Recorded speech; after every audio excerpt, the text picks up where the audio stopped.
Hello students, good morning. कैसे हो आप लोग? स्टार्ट करते हैं आज का लेक्चर।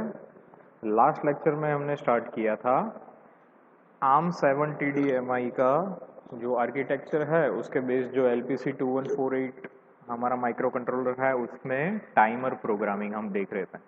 लास्ट लेक्चर में हमने सिर्फ थोड़ा ओवरव्यू देखा था कि कितने टाइमर होते हैं, कैसे वो काम करते हैं। ठीक है, तो बेसिकली अगर देखा जाए तो दो टाइमर्स होते हैं, टाइमर 0 एंड टाइमर 1। वो काउंटर के जैसे भी काम करते हैं। ठीक है, काउंटर के जैसे भी काम कर सकते हैं। दोनों में डिफरेंस क्या है टाइमर और काउंटर में? ओनली अ सोर्स के जहाँ से उसको पल्सेस मिलते हैं उसका ही डिफरेंस है। टाइमर में होता है कि उसको जो पल्सेस मिलते हैं वो पेरिफेरल थ्रू मिलता है। पेरिफेरल नॉट पेरिफेरल, हाँ पेरिफेरल मतलब कि जो इंटरनल क्लॉक सोर्स हमने लगाया है वहाँ से मिलते हैं। और काउंटर में कहाँ से पल्सेस मिलते हैं? फ्रॉम द एक्सटर्नल इवेंट, जिसको काउंट करनी है वहाँ से। ठीक है, तो बेसिक हमने टाइमर देख लिया था कि टाइमर क्या चीज़ है। ठीक है, वो कैसे काम करता है। तो जस्ट एक सिंपल ओवरव्यू बता देता हूँ कि सबसे पहले क्या होता है। प्री स्केलर रजिस्टर होता है हमारे पास। प्री स्केलर रजिस्टर में जो आप वैल्यू सेट करते हो उसके हिसाब से पीसी इफेक्ट होता है, पीसी चेंज होता है। और पीसी कंट्रोल करता है क्लॉक को टाइमर को मिलने में। ठीक है, अगर पीआर का स्टेटस 0 है तो PR+1 यानी कि पीसी का स्टेटस हो जाएगा 1। ओके, यानी कि जो भी क्लॉक है वो डायरेक्टली टीसी को मिलेगी, मतलब टीसी इंक्रीमेंट होगा आफ्टर एवरी क्लॉक पल्स। अगर यहाँ पे पी आर इज 1 तो PR+1 कितना हो जाएगा 2। तो TC will be incremented after every 2 clock pulses. इस तरह से आप कोई भी अपने हिसाब से वैल्यू सेट कर सकते हो पीआर में। ठीक है, टाइमर में जो आप वैल्यू सेट करोगे इनिशियली वहाँ से इंक्रीमेंट होना स्टार्ट हो जाएगा। और इंक्रीमेंट होते होते जैसे वो फाइनली एफ एफ तक पहुँचेगा उसमें भी अगर एक पल्स और ऐड करोगे आप तो वो रीसेट हो जाएगा और एक इंटरप्ट जनरेट करेगा या कुछ भी एक्नॉलेज यूज़र को जनरेट करके देगा। It means your timer operation is completed. ठीक है, तो टाइमर कैसे काम करता है ये हमने देख लिया था। आज के लेक्चर में हम देखने वाले हैं डिफरेंट रजिस्टर्स जो मेन टाइमर को कॉन्फ़िगर या टाइमर को ऑपरेट करने में यूज़ होते हैं। ठीक है, तो our first register is match register. ठीक है, there are 4 match register and 4 capture registers in LPC2148। ठीक है, so let's get start with the match register. Match register is a 32 bit wide. Okay, यहाँ पे जनरली सब registers हैं वो 32 beat long ही होते हैं। It consists of a value that is set by the user and this value is continuously compared with the value in the timer counter register। ठीक है, जो हमने देखा कि भाई अब जैसे जैसे क्लॉक पल्सेस मिलते जाते हैं टीसी इंक्रीमेंट होता जाता है। तो मैच रजिस्टर क्या करता है? मैच रजिस्टर में प्री डिफाइन यूज़र एक वैल्यू लोड कराएगा कि वो वैल्यू को टाइमर काउंटर की वैल्यू टीसी के साथ वो कंटिन्यूसली कंपेयर करेगा। कौन? Match register. Okay, there are 4 match register. It means you can set 4 values which is to be compared with TC। समझ में आ गया? When the timer is enabled and every time the value in the TC is incremented, this value is compared with the value in the match register। Same चीज़ है यहाँ पे कि timer क्या रहता है? टाइमर इनेबल होना जरूरी है। ठीक है, और every time the value in TC is incremented as you know that and value is compared with the value in the match register। If the two values are equal, if you find that on some of the increment value TC is always incremented by value of PR। ठीक है, तो अगर ऐसी कोई value मिल जाती है कि जिसमें जिस टीसी की वैल्यू के लिए मैच रजिस्टर की वैल्यू सेम मिल रही है, then certain actions occurred automatically triggered. Okay कोई ऐसी ऑपरेशन, कोई ऐसा एक्शंस ट्रिगर हो जाएगी, मतलब के जनरेट होगी, इनेबल होगी। ठीक है, यहाँ पे दो तरीके से काम हो रहा है। एक तो टाइमर इंक्रीमेंट होते होते उसकी जो फाइनल वैल्यू, मैक्सिमम वैल्यू उस पर लोड होगी, वहां से तो रीसेट होगा ही, लेकिन यहाँ पे दूसरे मैच रजिस्टर के साथ भी कंपेयर होते रहता है। अगर मैच रजिस्टर के साथ कंपेयर होते दोनों के वैल्यू इक्वल हो जाती है तो भी एक एक्शन ट्रिगर होगा। All the actions with respect to match registers are controlled using match control register. ठीक है, all the actions with respect to match register are controlled using match control register.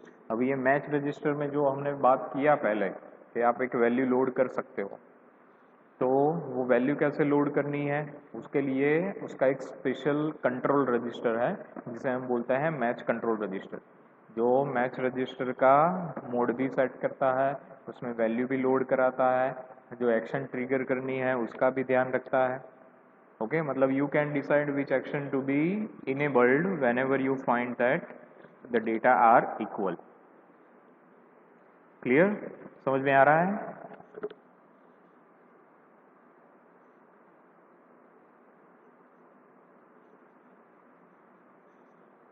तो ये है मैच रजिस्टर का overview. ठीक है, अभी next है हमारा कैप्चर रजिस्टर। आपको समझ में आ गया ना मैच रजिस्टर क्या चीज है? Our next register is capture register. When an event occur on the pin that is defined as a capture pin, the value in the timer counter is copied to the capture register. Okay ये मतलब क्या चीज़ है? तो एक pin define किया है जिसे हम बोलते हैं कैप्चर पिन, जो कि हार्डवेयर में अवेलेबल रहती है। LPC 2148 जो रजिस्टर जो माइक्रो कंट्रोलर है हमारा, उसमें एक पिन होती है कैप्चर पिन। ओके अभी हार्डवेयर पिन है, मतलब कि उसको कंट्रोल कौन करेगा? External device. तो एक्सटर्नल डिवाइस जब भी एक कमांड देगी, एक पल्स देगी कैप्चर पिन पे, तो क्या होगा? टीसी का जो स्टेटस है वो कॉपी हो जाएगा कहाँ पे? Capture register. मतलब यू कैन से दैट कि अगर आपको मालूम नहीं है कि टाइमर काउंट टीसी अभी क्या काउंट कर रहा है, ठीक है, तो आप इसका यूज कर सकते हो to read the status of TC. क्योंकि टीसी क्या है, हमने जैसे बात किया था कि ऑटोमेटिक रजिस्टर है। ठीक है, ऑटो इंक्रीमेंटेड रजिस्टर है कि आपने एक बार पीआर सेट कर दिया तो 2 क्लॉक पल्स से इंक्रीमेंट करना है या 3 क्लॉक पल्स से या सिंगल क्लॉक पल्स से। आपने एक बार कॉन्फ़िगर कर दिया, टाइमर स्टार्ट कर दिया, फिर टीसी ऑटोमेटिकली इंक्रीमेंट होते रहता है। ठीक है, प्रोग्रामर को इतना ध्यान रखने की ज़रूरत नहीं होती है। लेकिन अभी करंटली ऐसा देख के तो मालूम नहीं पड़ेगा माइक्रो कंट्रोलर के भी अंदर टीसी की वैल्यू ये चल रही है, तो वो कैसे जाना जाए? तो कैप्चर पिन से, कैप्चर रजिस्टर से। कैप्चर रजिस्टर जो है वो 32 बीट का है, टीसी भी 32 बीट का है। तो एक्सटर्नल डिवाइस से जैसे ही कैप्चर पिन पे एक सिग्नल मिलेगा, LPC 2148 माइक्रो कंट्रोलर समझ जाएगा कि भाई जो टाइमर का स्टेटस है उसको रीड करना है, और वो क्या करेगा? टीसी का जो स्टेटस है उसको कॉपी करके रख देगा कहाँ पे? कैप्चर रजिस्टर में। ठीक है, तो by reading that capture register a user can know which current value of TC। ठीक है, करंट वैल्यू अभी उसकी क्या चल रही है, कहाँ तक इंक्रीमेंट हुआ है, वो सब जान सकते हैं बाय यूजिंग कैप्चर रजिस्टर। तो समझ में आ गया सबको? मैच रजिस्टर, कैप्चर रजिस्टर दोनों की एप्लीकेशन अलग है। टाइमर में अभी तक हमने जनरली देखे रिवाइज करने लायक 3 ऑपरेशन है। सबसे पहला ऑपरेशन, टीसी में जो वैल्यू लोड होगी उससे वो ऑटो इंक्रीमेंट होते रहेगा। ठीक है, कैसे वो इंक्रीमेंट होगा? By using PCLK। ठीक है, क्लॉक पल्सेस से, और कितने क्लॉक पल्सेस रखने हैं वो डिसाइड करेगा पीआर। ठीक है, वो इंक्रीमेंट होते रहेगा, और इंक्रीमेंट होते होते अगर वो पहुंच जाता है मैक्सिमम लिमिट पे, यानी कि एफ एफ एफ एफ, या तो 32 बीट का है, यानी कि F F F F F F F F F F F F F F F F 4 times 4f। ठीक है, तो अभी उसमें और ज़्यादा इंक्रीमेंट करेंगे तो क्या हो जाएगा, the TC will be reset. But जब भी वो ऐसे रीसेट होगा तो वो कुछ एक्नॉलेज करेगा कि भाई उसका एक बार रोल ओवर हो चुका है। ठीक है, जैसे आप कार चलाते हो तो कार में 5 डिजिट्स का इंडिकेटर होता है, तो मैक्सिमम जब आप कार घुमा चुके हैं तो क्या होता है, वो उसको रीसेट करवाना पड़ता है। ठीक है, तो ऐसे ही है। दूसरा है हमारा मैच रजिस्टर, उसका भी फंक्शन अलग है। मैच रजिस्टर में क्या होता है, आप एक वैल्यू को लोड करोगे मैच रजिस्टर में, ओके, और मैच रजिस्टर को कंट्रोल कौन करेगा, मैच कंट्रोल रजिस्टर। ठीक है, ये मैच कंट्रोल रजिस्टर क्या करेगा, एक बार सेट करने के बाद मैच रजिस्टर को इनेबल कर देगा, यानी कि मैच रजिस्टर में जो वैल्यू है वो कंटिन्यूसली कंपेयर होती रहेगी किसके साथ, टीसी के साथ। ठीक है, और टीसी क्या काम करेगा, टीसी जैसे ही उसको मैच रजिस्टर की वैल्यू के साथ इक्वल वैल्यू मिल जाती है, वो क्या करेगा, कुछ इवेंट को ट्रिगर करेगा, जनरेट करेगा। ठीक है, और तीसरा फंक्शन है हमारा कैप्चर रजिस्टर। कैप्चर रजिस्टर क्या काम करता है, तो कैप्चर रजिस्टर जनरली जब भी हमें टीसी का स्टेटस रीड करना है तो वो काम में आता है कि टीसी कैप्चर पिन पे, जो हार्डवेयर पिन है वहाँ पे जैसे ही उसको सिग्नल मिलेगा वो टीसी की जो वैल्यू है उसको कॉपी कर देगा, कहाँ पे, कैप्चर रजिस्टर में।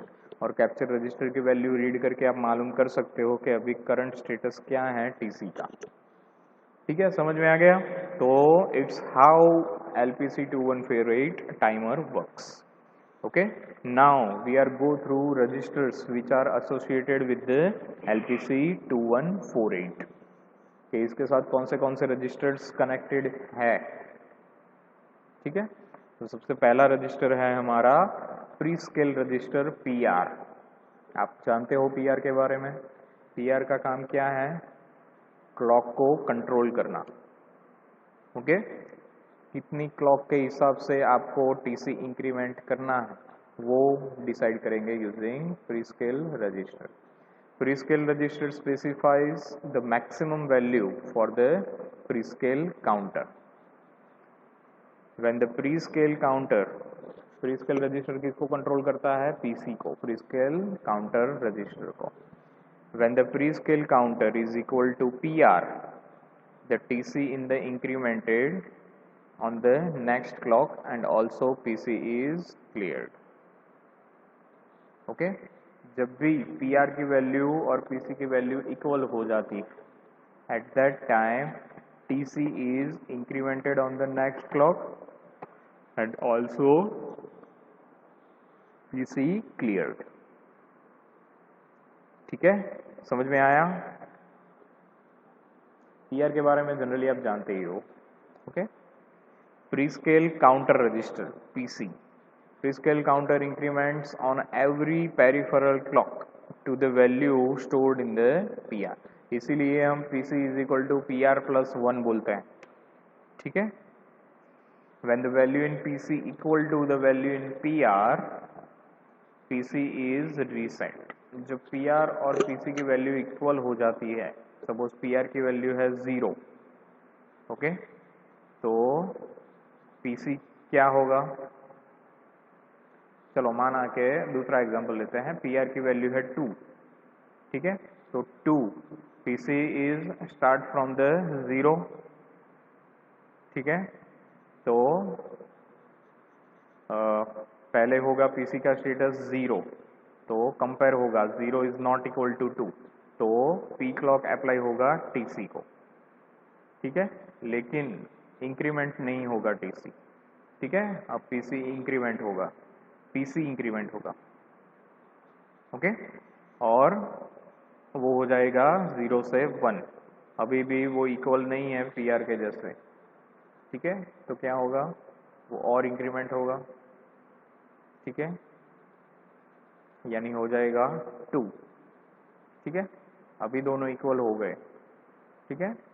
लेकिन दोनों इक्वल होते हैं तो भी पी आर पीसी रीसेट नहीं होता है या फिर टाइमर काउंटर को पल्स नहीं मिलती है। इक्वल हो जाने के बाद एक और क्लॉक पल्स आती है, यानी कि थर्ड क्लॉक पल्स, तब जाके पीसी रीसेट होगा। जो प्री स्केल हमारा काउंटर रजिस्टर है वो रीसेट होगा और टाइमर काउंटर रजिस्टर को एक इंक्रीमेंट होने का चांस मिलेगा। यानी कि पीआर की वैल्यू अगर आपने 2 सेट की है तो after 3 clock pulses timer counter will be increment. ठीक है, समझ में आया? तो पीसी का काम यही है कि पीआर को ध्यान में रख के क्लॉक पल्सेस को प्रोवाइड करे और जैसे ही उनका बंच कंप्लीट हो जाए तो वो टीसी को एक्नॉलेज कर सके कि भाई you have to increment. Clear? समझ में आ गया? Okay. For example if P R is 2 then TC is incremented on every third cycle, जैसे हमने ये एग्जाम्पल करके देखा। Hence, PC defines the resolution of the timer. Okay, कितना लंबा आपको रिजोल्यूशन रखना है टाइमर का, ये आप डिसाइड करोगे यूजिंग पीसी। और पीसी को कौन कंट्रोल करता है? पीआर को। Ultimately PR controls the resolution of a timer. Okay, PR ही सब कंट्रोल करता है। Now timer counter register. The value in the timer counter register is increment when value of PC reaches to its terminal value as set by PR register. ठीक है, PC जब भी reset होगा, ठीक है, और रीसेट कब होगा? जब भी उसकी वैल्यू PR से इक्वल होने के +1 बाद। ओके, तो जैसे ही PC रीसेट होगा वो टाइम पे एक ट्रिगरिंग किसको मिलेगा? टाइमर काउंटर टीसी को भी मिलेगा। और जैसे ही टीसी को एक्नॉलेज मिलता है वो एक इंक्रीमेंट होता है। If the PC is reset before reaching to its maximum value then TC will count to the maximum possible value. Okay, अगर पीसी रीसेट हो जाता है, ओके, टीसी काउंट हो इंक्रीमेंट होते होते एफएफ तक पहुंच गया है और उससे पहले ही पीसी रीसेट हो गया, तो क्या होगा? At that time timer counter register will also reset. Okay, it roll overs to the 0 0 0 0 0 0 0 0। ठीक है, समझ में आ गया? और next register is timer control register, TCR जिसे बोलता है। ओके, टाइमर कंट्रोल रजिस्टर क्या काम करता है? तो timer control register is used to control the function of timer counter.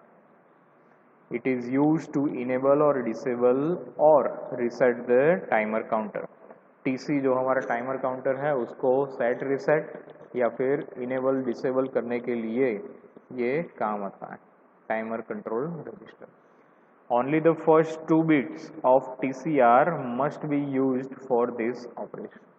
सिर्फ 2 बिट से ही वो पूरे टाइमर को कंट्रोल कर लेगा।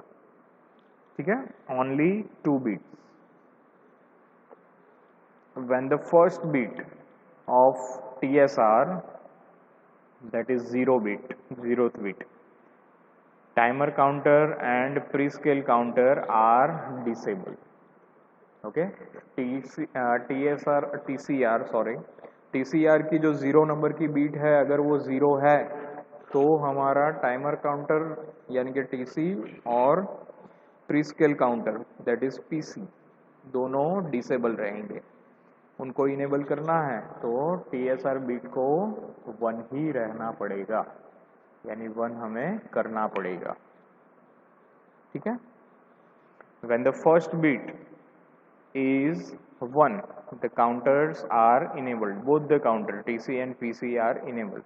When the second bit is 1, both the counters are reset on the next positive edge of the peripheral clock. मतलब फोर्सली reset करना है आपको TC और PC को, तो आप सेकंड बिट को 1 करोगे, 0th बिट को अगर 1 करोगे तो दोनों इनेबल हो जाएंगे, और जैसे ही फर्स्ट बिट को 1 करोगे तो क्या हो जाएगा, टीसी और पीसी जैसे ही उनको नेक्स्ट क्लॉक मिलेंगे वो रीसेट हो जाएंगे. ठीक है, they remain reset until the second bit is set to 0. वो फर्स्ट बिट, सेकंड बिट नहीं, फर्स्ट बिट बोलते हैं. फर्स्ट बिट जैसे ही उनको 0 मिलेगी तब तक वो रीसेट रहेंगे. क्लियर?